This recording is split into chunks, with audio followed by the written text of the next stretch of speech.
Alright guys, welcome back to Strong Successful Male. So for today, or in this case tonight, doing part 3 to the crazy story I was covering earlier, all about the guy who caught his wife cheating when he went to visit her on a work conference, was led down to a crazy path of finding out that she has been a serial cheater on him for years, as well as the fact that she is a twin. And she and her twin, as she claims, in high school and college used to swap boyfriends and all that unbeknownst to them. And now they actually both partake in the cheating going on against him and her husband.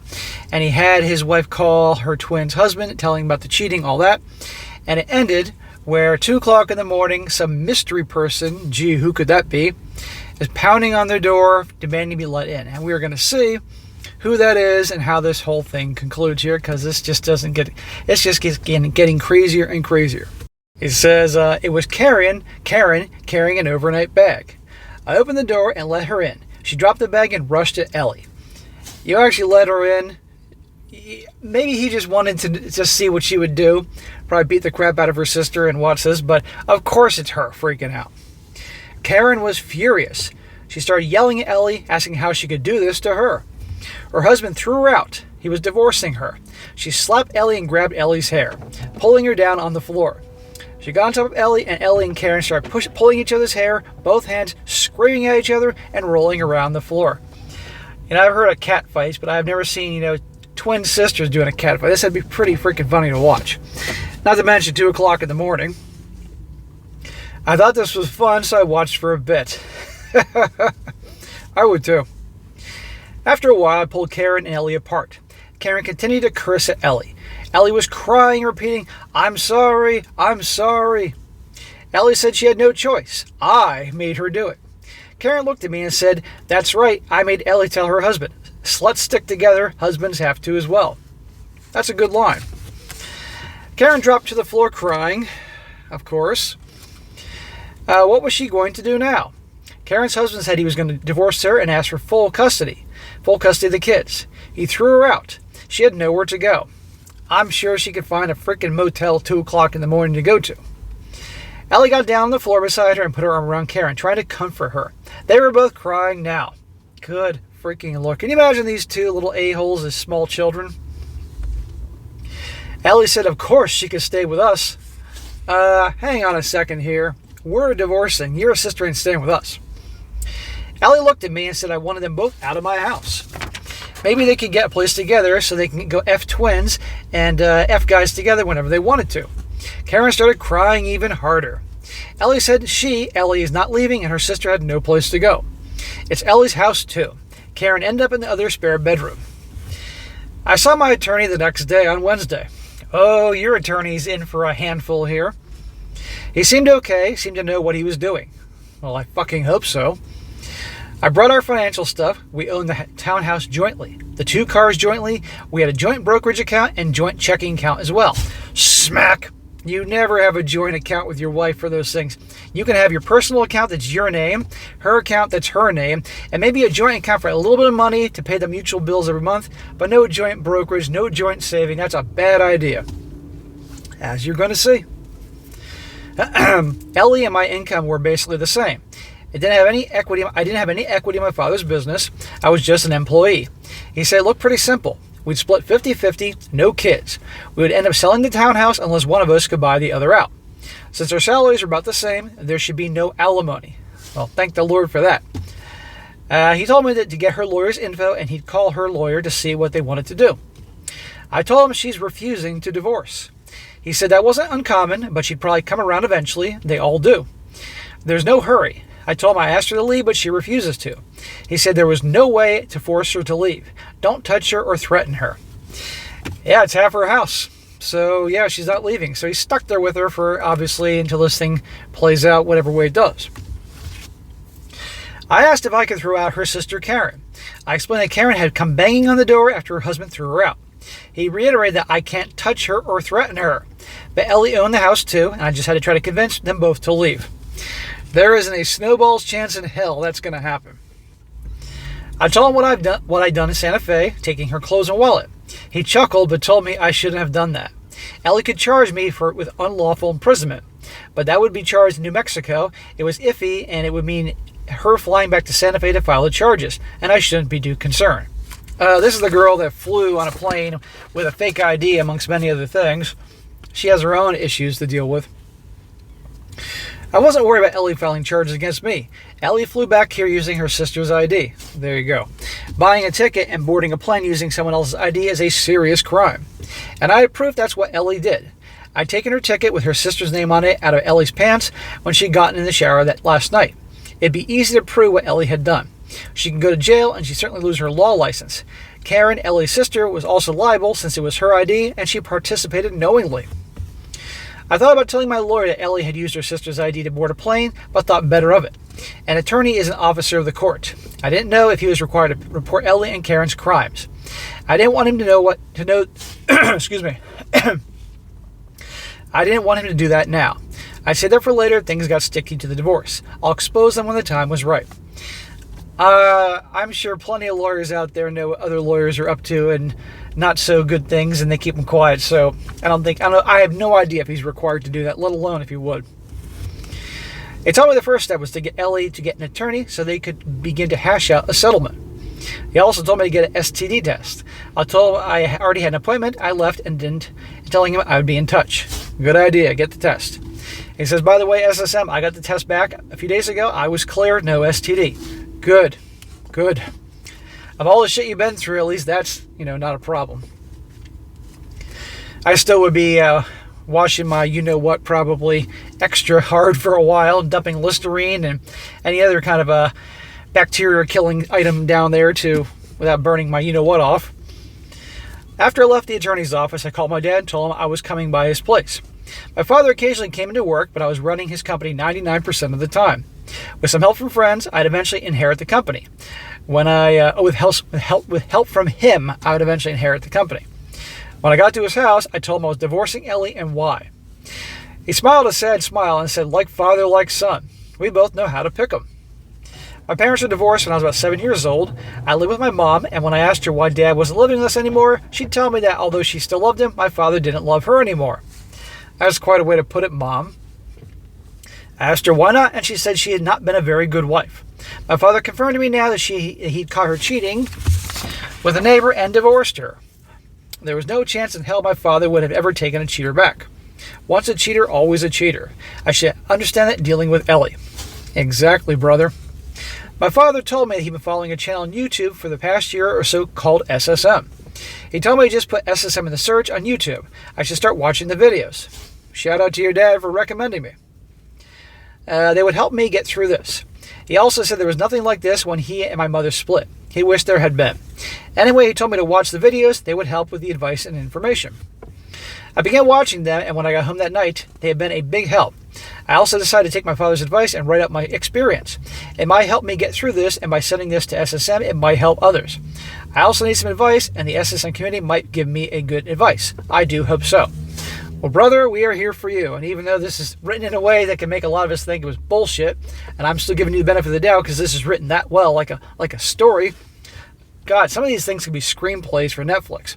And by the way, if that strike out in Hollywood goes on so long, there aren't going to be a whole lot of shows to watch in the season for all these streaming channels and the networks. So everybody's going to be going to YouTube. So maybe I'll get a big burst in subscribers. Nobody has anything else to watch but YouTube during the winter and spring. We shall see.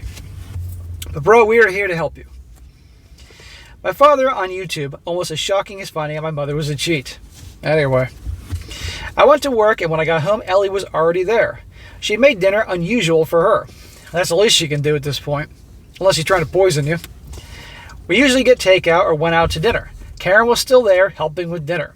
I told her that I saw my lawyer, and she needs to get one. I asked her again if she would move out and give me some time and space to think about what to do. She said she wasn't leaving. She wanted to work on our marriage and couldn't do that living somewhere else. She didn't need a lawyer. She'll never agree to a divorce. She loved me and couldn't live without me. Well, you better get used to it, sweetheart. She'd get me to love her again if I give her half a chance. Bitch, you're not even going to get a fraction of a chance. Karen said that she should have refused to leave her home as well, but her husband was so angry she thought it was safer to leave. Oh, make herself play the I feel in danger card, huh?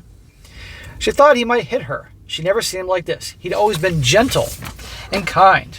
I told her that effing another man might be upsetting to her husband.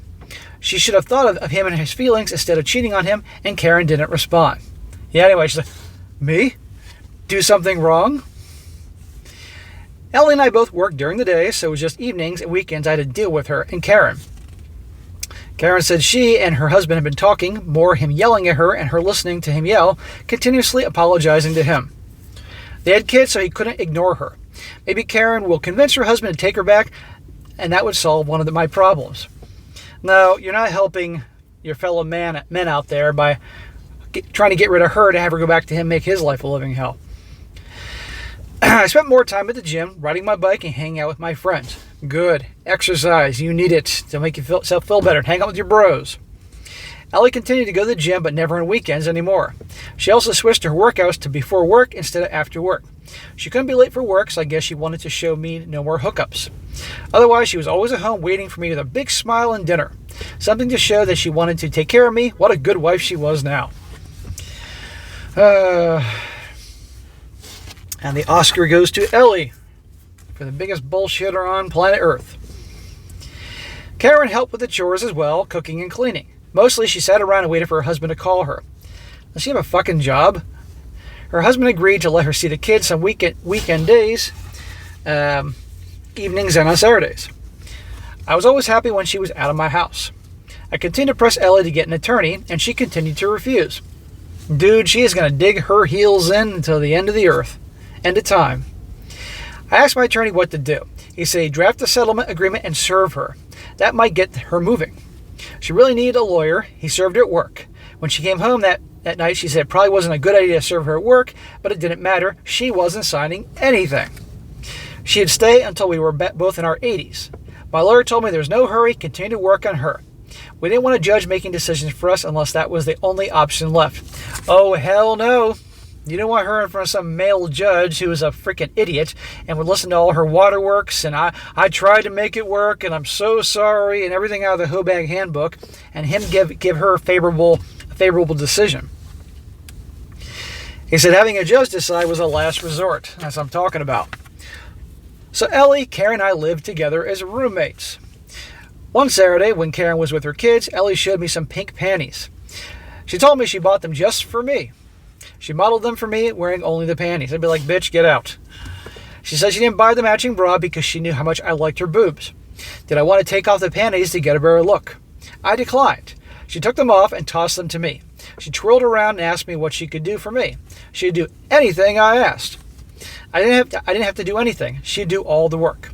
She stood at attention, saluted, and said she was ready to serve. A beautiful face, a perfect body, so ugly inside. I told her to go put some clothes on. Ellie would come up behind me and hug me from the back. I would tell her to get off me. She was constantly putting her hands on my chest, back, and arms. I told her to stop, but that's something she always done. She was always very touchy. Well, that's a big understatement. I liked that about her, until now. She'd sit right next to me on the couch when I was watching TV. I told her to stop bothering me. She said she was trying to show me how much she loved me, how much she missed intimacy with me. Couldn't I try a little? Couldn't I just hold her? I told her I'd call one of her boyfriends. Anyway. On Tuesday, Ellie called and said she had a client meeting at 5 p.m. when she usually got off work. It would probably last 1 hour. There's nothing she could do about it. She didn't want me to think she was going to see some guy, so she called me when the meeting started and put her phone in her purse so I could listen and know she was actually in the meeting. I don't think this guy gives a shit anymore. He's done with her. You can go F the entire local football team at the local high school. I don't care what you do. It was a breach of client attorney privilege, but no one would know, and she wanted to prove that she was completely faithful right now. I didn't need anything further from her. Ellie buying the plane ticket and getting on a plane using her sister's ID was far worse than violating attorney-client privilege. I told her she could go F everyone at the meeting if she wanted to. I no longer cared what she did. She said she'd see me around 6:30 p.m. and she told me she loved me, and I just hung up on her. Now, his wife is gone, and it's just him and Karen. And let's see what happens with him and Karen and what information comes out.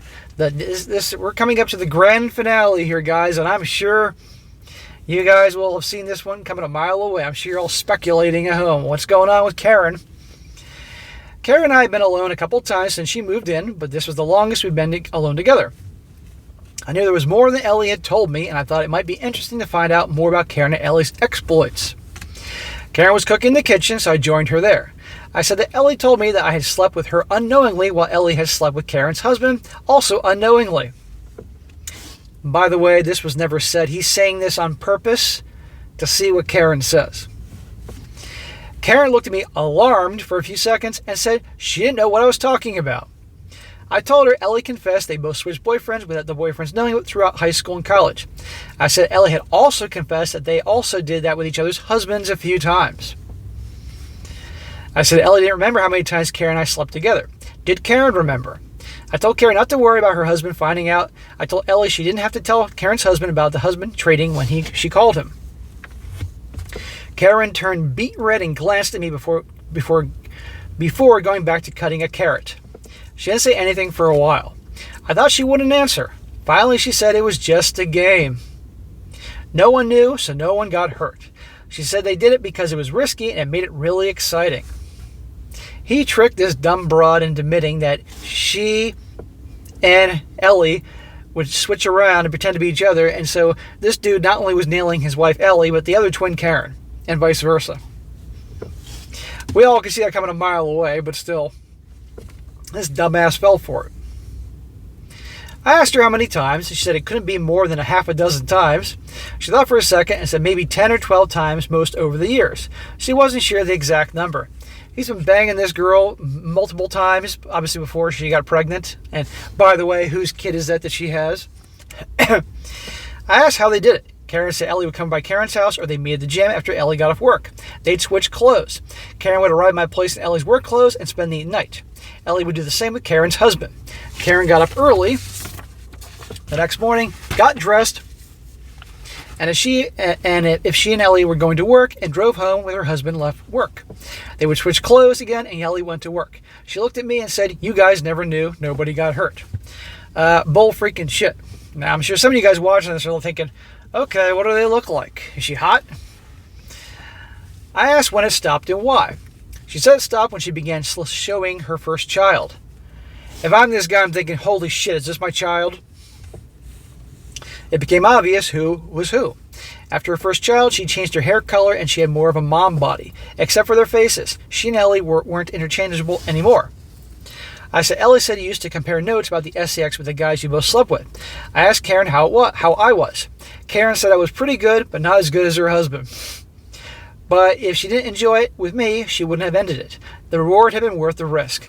Oh, for God's sakes. Truth stranger than fiction.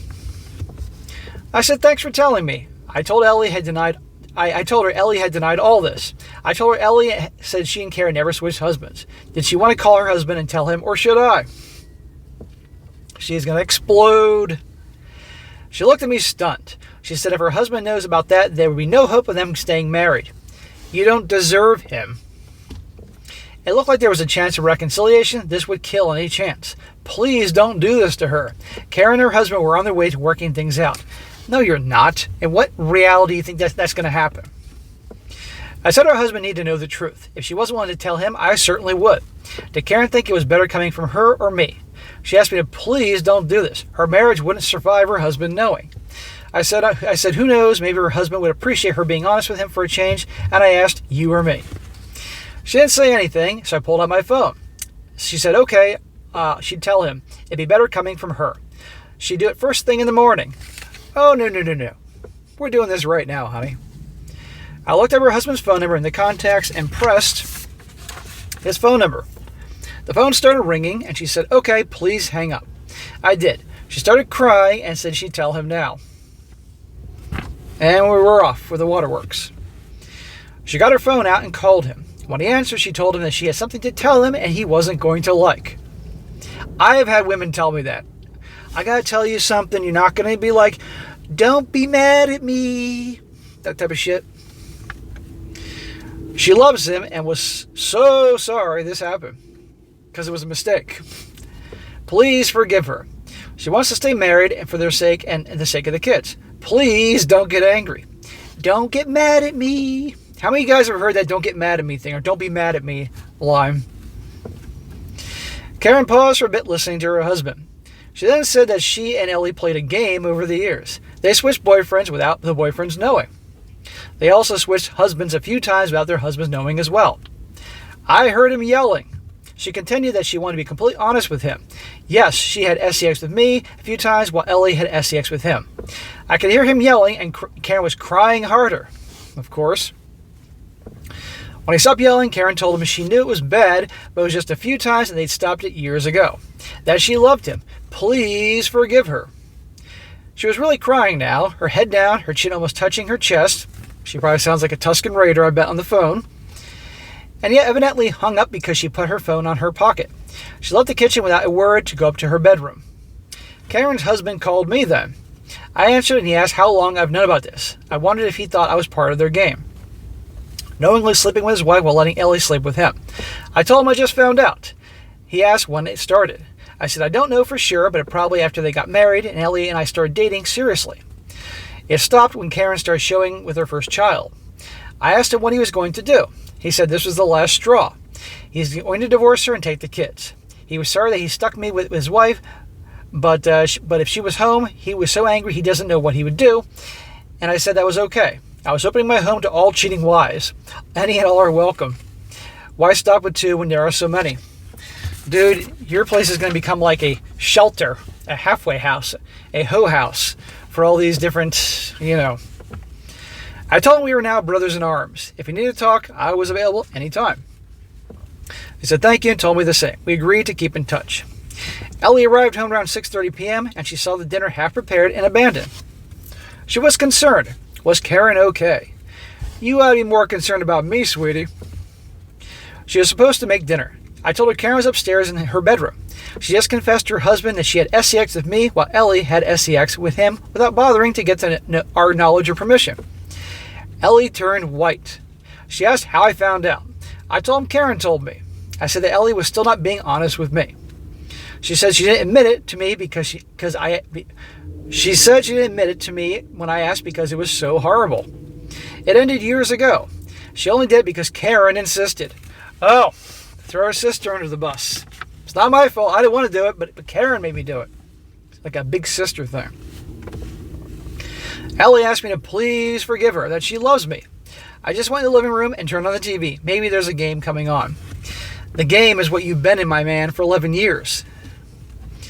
So that's where we are 10 days after my trip to surprise my wife in Santa Fe. He sent me this story a while ago, like a week or so ago, guys. It will never reconcile. I want a divorce and I want her gone from my life. I know many of you will tell me to move out if I can't get her too. That I consider last resort. Any ideas on how to get these two out of my house and move this divorce along would be welcome. Don't worry, Ellie's plane ticket with Karen's name on it is in a safe place. So that is the end of this crazy mother effing story here. And how do you get them out of the house? Dude, I don't know, to be honest with you. What I will say is this, is listen to your attorney and don't fuck it up. And by the way, do not have any relations with Ellie or Karen or any of these crazy people at all. I know that will screw things up. But bro, this is quite a story. And some people are going to think it's bullshit. I'm giving the benefit of the doubt because it is so crazy and so well written. But I do know there are guys out there that can write well. And I know that it's therapy for guys to write these things out and all that. So I get that too. But bro, I take it one day at a time. Listen to your lawyer one day at a time. Keep people that you're close to listen to them, your dad and all that. And a shout out to your dad for sending me this channel. And you'll get through this. But do not sleep with your wife or any of them. And I'm going to pretty much, I think it goes out saying, don't ever get married again. Ever. And you're in your 30s, and when you get past this, you can move on and rebuild. And I know this is probably so crazy that you haven't had time to actually feel heartbroken and betrayed by all this, because this is fucking insane. But you're going to go through that, and obviously, I think it goes out saying, don't take her back. And go from there. And let me know down the road how things are going. It doesn't need to be 28 pages long, but it can be a decent amount, keeping us updated on how things are going. And so, guys, if you'd like to hear updates on this guy's adventures here with the Hobag twins, let me know in the comments section.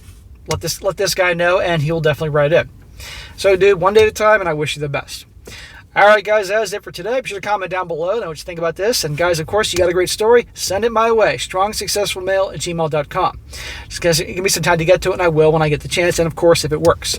And be sure to like the video, share with your friends, and subscribe. I'll catch you next time.